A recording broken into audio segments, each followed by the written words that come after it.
Hello all dear aspirants and warmly welcome है दोस्तों आप सब लोगों का आईफास के शानदार और बहुत ही बेहतरीन और लाजवाब प्लेटफॉर्म के ऊपर। और आज हम ऐसे एक कैंडिडेट से मिलेंगे जो कि है ओडिशा भुवनेश्वर से, जिन्होंने हर बच्चे का ख्वाब होता है कि ऐसे रैंक को लाना। उस रैंक को जो है उन्होंने हासिल किया है। जैसे कि थोड़ा उनके बारे में बताऊं तो आईआईटी जाम बीटी में उनका रैंक रहा था ऑल इंडिया रैंक 57। और नाउ इन गैट भी 2025 उनका रैंक रहा है 17 यानी कि 17। तो दोस्तों ये अपने आप में ही एक कमाल की बात है और इसके लिए चाहिए होता है हार्डवर्क, डेडिकेशन और बहुत सारे पैशंस जो कि कैंडिडेट्स में उन्होंने उस जर्नी के थ्रू अचीव किया है। तो जानते हैं उनकी जर्नी क्या रही थी एग्जाम्स के प्रिपरेशन के लिए, साथ ही में जानते हैं उनका एक्सपीरियंस क्या रहा था और भी बहुत सारी चीजों को उनके ही थ्रू। तो हेलो दोस्त, हेलो सर। थोड़ा अपने बारे में बताइए, हमें इंट्रोड्यूस कीजिए जरा। Sir, I'm Bhadrachalam Pallavi, and I am currently in my final year of graduation, and I'm pursuing my graduation in BSc B.Ed, and I'm pursuing zoology honors from Regional Institute of Education, Bhubaneswar. अरे वाह, तो बढ़िया। और rank के बारे में बताओ, rank क्या क्या रही है आपकी?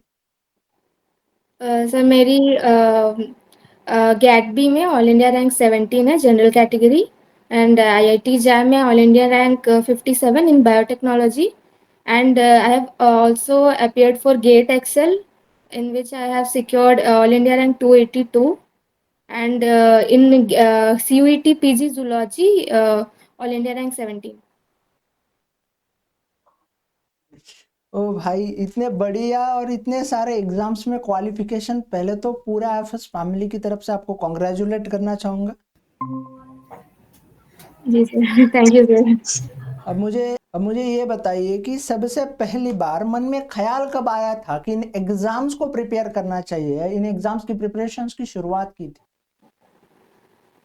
सर पहले तो मतलब स्टार्टिंग से हमारे मतलब कॉलेज में एक प्रोफेसर प्रोफेसर थे केमिस्ट्री के, तो वो ऐसे बोले थे कि एमएससी करने के लिए भी ऐसे आईआईटी हम जा सकते हैं।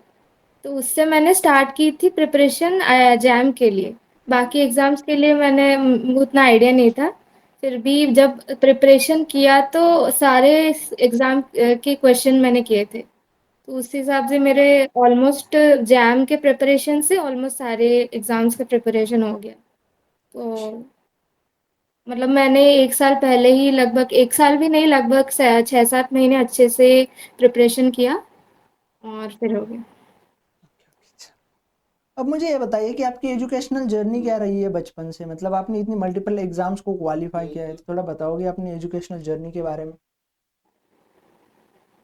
सब मैंने सर पूरा मेरा जो एजुकेशन है भुवनेश्वर से किया है, मतलब स्टार्टिंग फ्रॉम क्लास 1। तो तब से फिर 10th भी मैंने केंद्रीय विद्यालय से, 12th भी केंद्रीय विद्यालय, और ग्रेजुएशन भी इधर ही भुवनेश्वर से, और ये regional institute of education.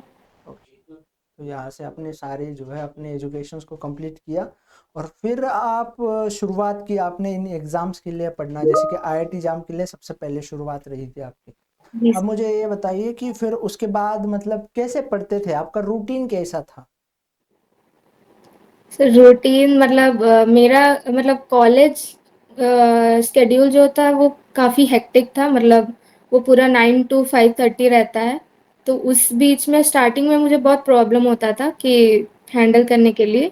But मैं ऐसे लास्ट कुछ महीनों में मैंने मतलब शेड्यूल किया था कि रात में मेरा टाइम ज़्यादा होता था पढ़ने के लिए। लाइक 9-10 बजे ऐसे, मतलब पूरा दिन कॉलेज के आने के बाद 7-8 बजे से स्टार्ट करती थी। ऑलमोस्ट 9 बजे के आसपास ऐसे अच्छे से फ्लो हो जाता था पढ़ाई का, फिर 1-2 बजे रात बच जाते थे पढ़ने के लिए। तो अच्छा, ऐसे रोज 6-7 आवर्स ऐसे देती थी।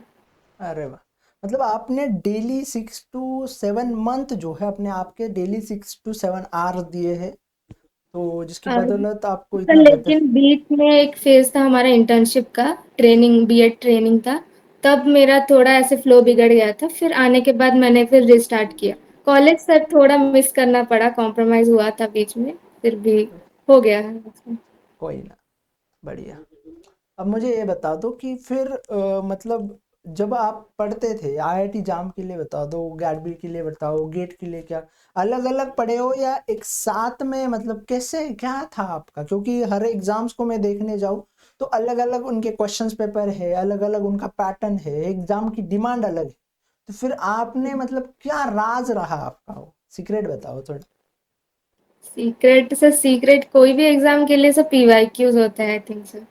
पहले सर जैम में मेरा पहला फोकस था, तो सर मैंने वही आईएफएस का वो बुक उठाया, तो वो फिर वही सारे ऑलमोस्ट सर 20 इयर्स के थे क्वेश्चन, सारे मैंने जैम के जो भी थे वो तो पीसीएम भी सबके दिए हुए थे, तो जो जो क्वेश्चन आए हुए थे वही बस टॉपिक मैंने अच्छे से किया। जैम का सिलेबस पहले उठाया मैंने, एक एक मतलब टिक टिक करती गई, ये खत्म हुआ ये खत्म हुआ, सारे पीसीएम भी मैंने सारे किए। मतलब फिजिक्स केमिस्ट्री का कुछ कुछ पोर्शन छोड़ा था, मैथ्स का भी, लेकिन बायोलॉजी तो पूरा करा था मैंने। पीवाईक्यू से ही मैंने पूरा हेल्प लिया था कि ये टॉपिक आ रहा है रिपीट में, तो वो वाला मैंने ज्यादा फोकस में किया। तो फिर जैसे मतलब जैम खत्म हुआ, फिर गेट आया, तो गेट के 10 साल के क्वेश्चन किए उसके उठा के, टिफर का भी वैसे दिया था मैंने, वो वाले भी वैसे किए थे, सीयूईटी सबका मैंने पीवाईक्यूज तो किया था।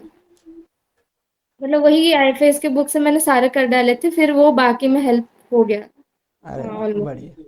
अब मुझे ये बता दो कि इंटायर जितना भी आपने नॉलेज गेन किया, उस नॉलेज में सबसे पसंदीदा यूनिट कौन सी रही आपकी? तो मेरी फेवरेट थी सर बायोकेमिस्ट्री। जी। तो मतलब बायोकेमिस्ट्री यूनिट आपकी फेवरेट रही है और जिसका पूरा फायदा जो है आपके इंटायर सिलेबस में, इंटायर प्रिपरेशंस में आपको मिला। तो आप रीजन बताओगे आपकी बायोकेमिस्ट्री फेवरेट क्यों रही थी? सर मैंने मतलब पहले सर कुछ इंटर्नशिप किए हुए हैं, तो उसमें रिसर्च फोकस में उसका बायोकेमिस्ट्री रहता था, बायोकेमिकल एनालिसिस था और ड्रग एनालिसिस, तो उसमें मेरा पढ़ने का वो ज़्यादा उस तरफ इंक्लाइंड हो गया था, रिसर्च आर्टिकल्स पढ़ने का।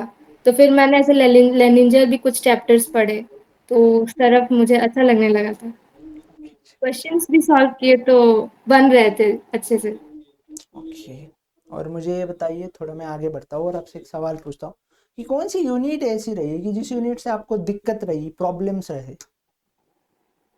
मेरा सर वीक था तो genetics and molecular biology. Okay, तो जेनेटिक्स एंड क्योंकि molecular sir biology unit. Genetics में सर जो वो क्वेश्चंस रहते हैं क्रॉस करने के लिए, मैं पता नहीं मतलब जंबल हो जाती थी कि कहाँ पे कहाँ क्रॉस करना है, मैं उल्टा भी कर देती थी कभी कभी, तो वो गलत हो जाता था। इस जैम एग्जाम में भी ऐसे हुआ था कि गलत करके आ गई थी। और नेक्स्ट मॉल बायो में समझ में तो आता है, इंटरेस्टिंग भी है, लेकिन वो फैक्टर्स ट्रांसक्रिप्शन ट्रांसलेशन के वो थोड़ा मुश्किल होता है, कौन से स्टेप बाद कौन सा फैक्टर आता है वो थोड़ा नहीं याद होता, तो वही, ठीक है। लेकिन इंटरेस्टिंग तो है। ओके। अब मुझे ये बताइए कि जो भी फ्यूचर के एस्पिरेंट्स है, आने वाले बच्चे हैं, तो उनके लिए क्या सलाह देना चाहोगे अगर वो बच्चा चाह रहा है मल्टीपल एग्जाम्स को क्वालिफाई करना तो? मतलब ऐसे स्टार्ट करना है तो मतलब जब स्टार्ट करेंगे पहले पीवाईक्यूज देख लेना है सबको, अच्छे से देख लेना, फिर स्टार्ट करना चाहिए, ऐसे रैंडमली या ब्लाइंडली नहीं स्टार्ट करना चाहिए। और जब स्टार्ट करें मतलब कोई भी मतलब ज़्यादा सोर्सेज को यूज़ ना करें, लाइक एक कोई नोट्स बना रहे हो तो एक मतलब लिमिटेड रखो कि जो भी यूज़ करें, कोई एजुकेटर को फॉलो करे भी, ज़्यादा एक या दो ही एजुकेटर रखने चाहिए। और बुक्स भी रखो तो लाइक एक या दो बुक, लाइक पाथ फाइंडर हो गया, या एक जो बुक हो गया, स्टैंडर्ड बुक हो गया, ऐसे रखना चाहिए। और थर्ड है कि कंसिस्टेंसी तो होना चाहिए, रोज टच रहना चाहिए, एटलीस्ट कुछ भी ना करो तो यूट्यूब से क्वेश्चन प्रैक्टिस कर लो। आईएफएस के तो चलते ही हैं, और मतलब मैराथन चलते हैं 2-3 घंटे, तो वो भी बेनिफिशियल रहते हैं। चलिए, तो thank you so much for sharing your experience, your journey, your knowledge and your hard work with us. And आपको बहुत सारी शुभकामनाएं पूरे आईएफएस फैमिली की तरफ से आपका जी सर, ब्राइट फ्यूचर के लिए। तो थैंक यू वंस अगेन दोस्त। Thank you so much sir.